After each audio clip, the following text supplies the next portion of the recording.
بسم اللہ الرحمن الرحیم۔ السلام علیکم ورحمۃ اللہ وبرکاتہ۔ امید کرتا ہوں آپ سب خیریت سے ہوں گے۔ گلوبل پارسل سروسز کے پلیٹ فارم سے آپ دیکھ رہے ہیں رمضان ٹرانسمیشن افطار جی پی ایس میں میرے ساتھ موجود ہیں founder of G P S سجادہ نشین آستانہ علیہ پنڈوری شریف پیر سید امار الحق شاہ بخاری صاحب۔ اور آج شاہ صاحب ہم نے اس سلسلے کا آغاز کیا۔ بہت سے لوگ تھے جو آپ سے سوالات کرنا چاہتے تھے، ان کے کافی سارے روحانی مسائل تھے، تو وہ ڈائریکٹلی وہ پوچھنے میں آپ کی مصروفیت بھی ہے، تو اس کے لیے ہم نے ایک چھوٹا سا یہ سیشن سٹارٹ کیا کہ آپ کے سوالات ہماری آڈینس کے ہوں گے کچھ، تو ہم آپ کے سامنے وہ رکھیں گے ضرور۔ تو آج کا ہمارے پاس جو پہلا سوال پہنچا ہے وہ سوال ہے کہ شاہ صاحب انسان کی توبہ کب تک قبول ہو جاتی ہے؟ دیکھیں، انسان کی توبہ جو ہے وہ مرنے سے ایک لمحہ پہلے تک قبول ہو جاتی ہے۔ سبحان اللہ۔ ایک واقعہ آپ کو سناتا ہوں کہ کہتے ہیں کہ ایک مرتبہ جبریل علیہ السلام نبی کریم صلی اللہ علیہ وسلم کے پاس حاضر ہوئے اور فرمایا یا رسول اللہ کہ اللہ تعالیٰ فرماتے ہیں کہ اگر کوئی شخص اپنی موت سے 1 سال پہلے توبہ کرے تو میں پروردگار اس کی بخشش کر دوں گا۔ 1 سال پہلے؟ 1 سال پہلے۔ تو نبی کریم صلی اللہ علیہ وسلم نے فرمایا کہ جبریل، یہ تو بہت بڑا ٹائم اس میں بچتا ہے بیچ میں، آپ جائیں اللہ سے مہلت اور لے کر آئیں۔ جبریل گئے، واپس آئے، فرمایا یا رسول اللہ، اللہ تعالیٰ فرماتے ہیں کہ اگر کوئی شخص اپنی موت سے 1 مہینہ پہلے مجھ سے توبہ کرے تو میں پروردگار اس کے گناہوں کو معاف کر دوں گا۔ آپ نے فرمایا نہیں جبریل، جائیں مہلت اور کم کروا کے آئیں، اور لے کر آئیں مہلت۔ پھر جبریل گئے، واپس آئے، فرمایا یا رسول اللہ، اللہ تعالیٰ فرماتے ہیں کہ اگر کوئی شخص اپنی موت سے 1 دن پہلے توبہ کرے تو میں پروردگار اس کے گناہوں کو معاف کر دوں گا۔ سبحان اللہ۔ فرمایا جبریل نہیں، جائیں اور مہلت لے کر آئیں۔ واہ۔ پھر جبریل گئے، واپس آئے، فرمایا یا رسول اللہ، اللہ تعالیٰ فرماتے ہیں کہ اگر کوئی شخص اپنی موت سے 1 لمحہ پہلے توبہ کرے گا اللہ اکبر۔ تو میں پروردگار اس کے تمام گناہوں کو معاف کر شاہ صاحب اتنی ہمارے لیے اتنی سہولتیں، نبی کرم صلی اللہ علیہ وسلم کی اتنی بے پناہ محبت ہمیں ملی، ہمارے لیے انہوں نے اتنی آسانیاں پیدا کی، اس کے باوجود شاہ صاحب انسان یہ، حالانکہ ابھی رمضان کا مہینہ، شیطان جو ہے وہ تو بند ہوتے ہیں، اس کے باوجود انسان گناہوں کی طرف، لوگ چلیں عام دنوں میں جب گناہ کرتے ہیں تو ہم سمجھتے ہیں کہ وہ شیطانوں کا شیطانی ایک عمل ہے اور شیطان کا وسوسہ ہے، تو جب ان دنوں میں گناہ ہوتے ہیں، جب اس مقدس ماہ میں گناہ ہوتے ہیں، تو وہ ہم ذمہ دار کس کو ٹھہرائیں گے؟ دیکھیں، بنیادی طور پہ انسان کے 2 جو ہیں وہ دشمن ہیں، ایک ازلی اور ابدی شیطان ہے اور دوسرا انسان کا نفس ہے۔ اس مہینے کے اندر اللہ تعالیٰ شیاطین کو جو ہے نا وہ تو قید کر دیتے ہیں، آپ کو باہر سے کوئی سگنل مزید نہیں ملیں گے۔ بالکل۔ مجموعی طور پر جو معاشرے کی فضا ہے نا وہ پازیٹیو ہے، نیکی کی جانب ہے، اس کا رجحان زیادہ ہے، لیکن پھر گناہ سرزد کیوں ہو جاتے ہیں؟ دیکھیں کہ دوسرا انسان کا جو دشمن ہے وہ اس کا نفس ہے۔ ہر نفس کو آپ یوں سمجھیے کہ ہر انسان کا ایک زندگی گزارنے کا ایک طریقہ کار، ایک لائف سٹائل ہے جس کے مطابق وہ اپنے شب و روز گزارتا ہے، اس پیٹرن پہ گزارتا ہے۔ جو انسان کا نفس ہے وہ اس قدر اس کا جو پیٹرن ہے وہ ڈیزائن ہو چکا ہوتا ہے، وہ ٹرین ہو چکا ہوتا ہے، جس کے مطابق انسان اپنی ساری زندگی گزارے گا۔ شیطان اب قید ہے، نئے سگنلز گناہوں کے نہیں آ رہے، لیکن جو نفس کے اندر قباحت گناہوں کی وجہ سے پیدا ہو چکی ہے، جو لائف سٹائل اس نے ڈیزائن کر دی ہے، ہم اس ماہ مقدس کے اندر اس کو پریکٹس کرتے رہتے ہیں، جس کی وجہ سے ہم سے گناہ ہوتے رہتے ہیں۔ اسی لیے تو یہ مہینہ بیسیکلی آیا کہ آپ تزکیہ نفس کریں، تزکیہ نفس کریں، لعلکم تتقون، تاکہ تم متقی بن سکو۔ بالکل یہ چیز ہے۔ شاہ صاحب دوسرا سوال جو مجھ تک پہنچا، توبہ کرنے کے بعد جو ہم نقصانات جو ہمارے ہوتے ہیں اس کا ازالہ کرنا بھی ضروری ہے؟ بالکل ضروری ہے۔ اس کے 2 پہلو ہیں، دونوں کو سمجھیے۔ دیکھیں، ایک ہے انسان کے گناہوں کا انفرادی پہلو نقصان، اور ایک ہے اجتماعی۔ اگر لیٹ سپوز اس کو دیکھیں آپ کہ اگر کوئی شخص، کسی شخص کا ہاتھ جل جاتا ہے، آگ میں وہ ہاتھ ڈالتا ہے آگ تو آگ جل جاتا ہے، جلا دے گی، تو اب توبہ کیا ہوگی؟ اب توبہ یہ ہوگی کہ اس کے اوپر آپ مرہم لگائیں۔ توبہ کا تقاضا یہ ہوگا، اس کا ازالہ یہ ہوگا کہ اب یہ جو جل گیا ہے اس کے اوپر تکلیف پیدا ہو رہی ہے، آپ کا ازالہ توبہ کے معنی کیا؟ جو غلطی ہو گئی آپ نے آگ میں ہاتھ ڈالا وہ انڈو تو نہیں ہوگا، بالکل نہیں ہوگا نا۔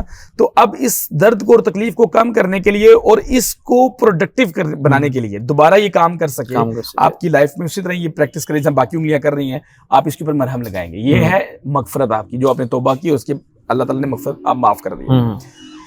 دوسرا اسی طرح کچھ گناہ ایسے ہوتے ہیں جو معاشرے میں آپ اجتماعی طور پہ جاری کر دیتے ہیں.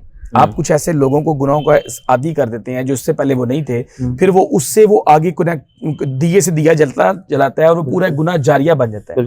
تو اب آپ کو کیا کرنا ہوگا کہ توبہ کرنے کے بعد آپ نے اس نقصان کو معاشرے میں کم کرنا ہے یا ختم کرنا ہے.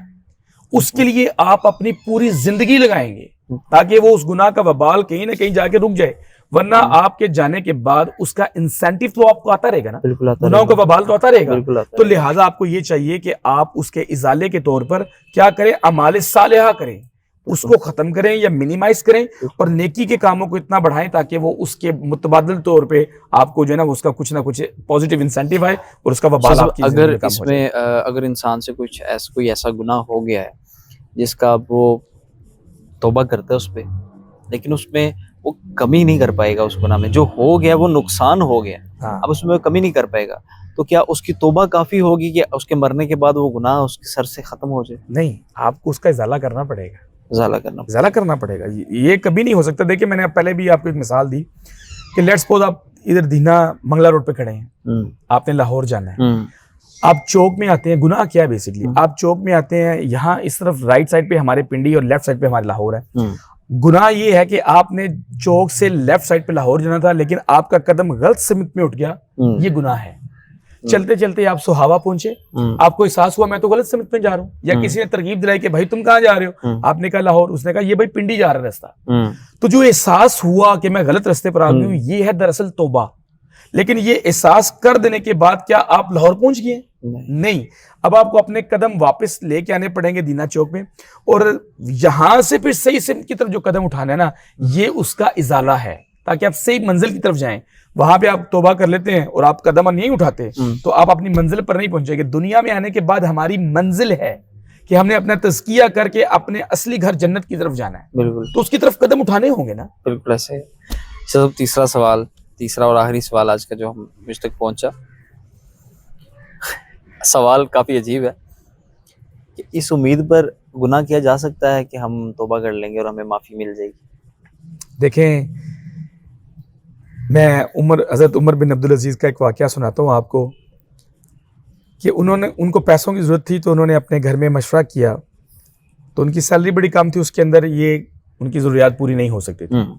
تو گھر والوں نے مشورہ دیا کہ آپ 1 مہینے کی ایڈوانس سیلری لے گئے. انہوں نے کہا ٹھیک ہے. وہ اپنے خزانچی کے پاس گئے, حق میں وقت تھے, خزانچی کے پاس گئے اور اسے کہا جی کہ مجھے 1 ماہ کی سیلری ایڈوانس مل جائے گی, تو میں آپ کو 1 مہینے کے بعد واپس کر دوں گا. تو اس نے کہا جی مل جائے گی, لیکن مجھے صرف ایک گارنٹی آپ سے چاہیے کہ آپ مجھے کیا لکھ کے دے سکتے ہیں کہ آپ 1 مہینہ زندہ رہیں گے. آپ کو نہیں پتا نا کہ آپ کے ساتھ کل کیا ہونے والا ہے. آپ 1 مہینے کی پلاننگ ایڈوانس سیلری لے رہے ہیں, تو کون پے کرے گا آپ کی جگہ پہ؟ بات کرنے کا مطلب یہ ہے کہ انسان اس امید پر گناہ کرے کہ میں توبہ بعد میں کر لوں گا. آپ کو اپنے آنے والے ایک لمحے کا نہیں پتا, اپنی اگلی سانس کا نہیں پتا. ڈاکٹر کے پاس مشائخ بتاتے ہیں کہ نوجوان آتا ہے, ڈاکٹر سے بتاتے ہیں تمہارا چیک اپ کیا, تم بالکل ٹھیک ٹھاک ہو, ہارٹ از فنکشنلی بالکل صحیح فنکشن کر رہا ہے, لیور ٹھیک ہے, باقی سارے اعضاء ٹھیک کام کر رہے ہیں, جنرل چیک اپ ہوا ہے, اور ابھی وہ ڈاکٹر کے پاس کرسی سے اٹھا نہیں ہے, ہارٹ اٹیک ہوا اور اس کو موت واقع ہو گئی ہے. آپ کو تو اپنی زندگی کا نہیں پتا. اور آپ ہم دیکھتے ہیں یونیورسٹیز میں, میں بھی تھا جب یونیورسٹیز میں ہم نے ہونا یا دوستوں کے درمیان ہونا, تو ہم نے کہنا یار چھوڑو یار, اس ٹائم پہ بھی کیا تم نے توبہ کی باتیں کر دی ہیں, ٹائم انجوائے کرو, بعد میں توبہ کر لیں گے, بعد میں دیکھ لیں گے. تو اس امید پر کہ ہم بعد میں کر لیں گے, تو بعد کا تو کسی کو پتا نہیں ہے. تو ہمیں یہ چاہیے کہ جس وقت ہمیں احساس ہو جائے کہ ہم غلط ہیں, ہمیں توبہ کرنی چاہیے. بہلول دانا نے کہا تھا کہ جس وقت تمہیں یہ پتا چل جائے کہ مجھے یہ کام کرنا ہے, نیکی کا یہ کام کرنا ہے, مجھے توبہ کرنی ہے, تو یہ کبھی نہ کہنا کہ یہ میں کل سے کروں گا اس کا آغاز, کہنا کہ میں اس کا آغاز اسی لمحے کروں گا. کل کس نے دیکھی ہے؟ ہو سکتا ہے اللہ آپ کو توبہ کی توفیق ہی نہ دے. تو جس لمحے آپ کو احساس ہو جائے اس امید پر گناہ کرنا کہ میں معافی مانگ لوں گا, کوئی پتہ نہیں زندگی آپ کو مہلت دے نہ دے, تو بہتر ہے کہ وہی نماز جنازہ کے اوپر کھڑے ہو کے یہ کہنا میت کے اوپر کہ جی اس سے کوئی غلطی ہو گئی تو اس کو معاف کریں. مشائخ کہتے ہیں کہ بہتر ہے کہ اپنی سانس میں یا اپنی زندگی میں جب تک سانس چل رہی ہے, جب تک زبان ساتھ دے رہی ہے, اسی لمحے توبہ کر لیں اور اپنی بخشش کروا لیں. شاہ صاحب, آج کے دور میں ایک انسان ہوا ہے جو توبہ کرنا چاہتا ہے, اور دوسرا انسان وہ ہے جو ایک مثال دیتا ہے, ہمارے اس معاشرے کی بڑی ایک مشہور مثال ہے, کہ 100 چوہے کھا کے بلی حج کو چلی. تو ان دونوں میں سے بہتر کون رہے گا؟ دیکھیں کہ بہت سارے لوگ ہیں جن کو اللہ تعالیٰ توفیق دیتے ہیں کہ وہ گناہوں سے نکل کر نیکوکاری کی زندگی اختیار کر لیتے ہیں. شک. ہمیں بھی ایسا کرنا چاہیے. اللہ ہمیں بھی گناہوں سے توبہ کی توفیق عطا فرمائے. جب کوئی انسان نیکی کا ارادہ کر لے تو ہمیں یہ چاہیے. معاشرہ کیا ہوتا ہے؟ معاشرہ اسی چیز کا نام ہے نا کہ آپ ایک دوسرے کا سہارا بن جائیں. سہارا میں اگر کوئی شخص گناہوں سے نکل کر توبہ کرتا ہے، گناہوں سے توبہ کرتا ہے اور نیکوکاری کی زندگی اختیار کرتا ہے تو ہمارا کام ہے کہ ہم اسے اپریشیٹ کریں. اپریشیٹ کریں. ہم اسے کہیں ویری ویل ڈن، تم بہت اچھا تم نے کام کیا ہے. جب ہم اسے یہ ترغیب دلاتے ہیں کہ بھائی تم نیک بننے کی کوشش نہ کرو، ہم تمہارے ماضی سے واقف ہیں، بالکل، اور اسی جاننے ہو تو کون ہے، یہ داڑیاں نہ تکو، یہ تسبیحاں نہ تکو، یہ ناتا نہ تکو، بالکل بالکل کہتے ہیں نا اکثر ایسا. ایسا ہی. اس کا کیا مطلب ہے؟ ہم اسے یہ کہہ رہے ہیں کہ تم اپنے ماضی کی طرف پلٹ جاؤ. مطلب کہ اگر آپ یہ کہہ رہے ہیں کہ تم کیوں اپنے کرنا ماضی کی چاہتے طرف پلٹ جاؤ، تم نیکی کی طرف تم کیوں آ گئے ہو، یا تم نیکی کی طرف کیوں پریٹینڈ کرے کہ تم نیک ہو گئے ہو. بالکل. دیکھیں وہ میرے چچا جان کہتے تھے کہ نیکوں کے ساتھ بیٹھنا چاہیے کیونکہ نیکوں کی نقل بھی اچھی ہوتی ہے، اچھوں کی نقل بھی اچھی ہوتی ہے. تو اگر کوئی شخص بے شک برا ہے لیکن وہ پریٹینڈ نیک ہونے کی کرے تو آپ اپریشیٹ کریں. وہ اچھوں کی نقل کر رہا ہے نا تو اچھی کر رہا ہے. بالکل. لیکن اگر ہماری وجہ سے وہ گناہوں کی طرف پلٹ جاتا ہے تو مجھے بتائیں جو اس کا وبال پیدا ہوگا وہ آپ کی لائف کو اور آخرت کو افیکٹ نہیں کرے گا. کبھی بھی یہ رویہ اختیار نہیں کرنا چاہیے. اگر کوئی شخص اپنے آپ کچھ بدلتا ہے تو ہمارا کام ہے کہ ہم اسے اپریشیٹ کریں، اسے کہیں ویری ویل ڈن، اور اسے ماضی کی طرف اس کی یاد کبھی بھی دوبارہ اس کی طرف نہ لے کے جائے. جیسا کہ شاہ صاحب نے فرمایا کہ اگر آپ کی زبان میں آپ کو اگر اس کا جواب چاہیے تو اگر 100 چوہے کھا کے بلی حج پر جانا چاہتی ہے تو اسے جانا دینا چاہیے. ٹھیک ہے. اور کیونکہ اب ہمارا افطاری کا ٹائم جو ہے وہ کافی قریب ہے. کل اسی وقت انشاءاللہ آپ سے دوبارہ ملاقات ہوگی، دوبارہ اسی سیشن میں آپ سے بات ہوگی، شاہ صاحب سے سوالات ہوں گے، اور آپ اپنا کسی بھی قسم کا مسئلہ، روحانی مسئلہ، کوئی بھی سوال اگر شاہ صاحب سے کرنا چاہتے ہیں تو آپ ہمارے کمنٹس میں آپ ہمیں سوال دے سکتے ہیں. اور کل اسی پروگرام میں آپ کا سوال بھی شاہ صاحب کے سامنے رکھا جائے گا اور آپ شاہ صاحب ان کا جواب دیں گے ضرور انشاءاللہ. اور ہمیں آج کے لیے دیجیے اجازت. کل آپ سے ملاقات ہوگی. اپنا خیال رکھیے گا، اپنے پیاروں کا خیال رکھیے گا، اور رمضان المبارک کا یہ بابرکت مہینہ، اس بابرکت مہینے سے بہت سے مستفیض ہوئیے گا. اللہ حافظ. بہت سا خیال رکھیے گا. السلام علیکم.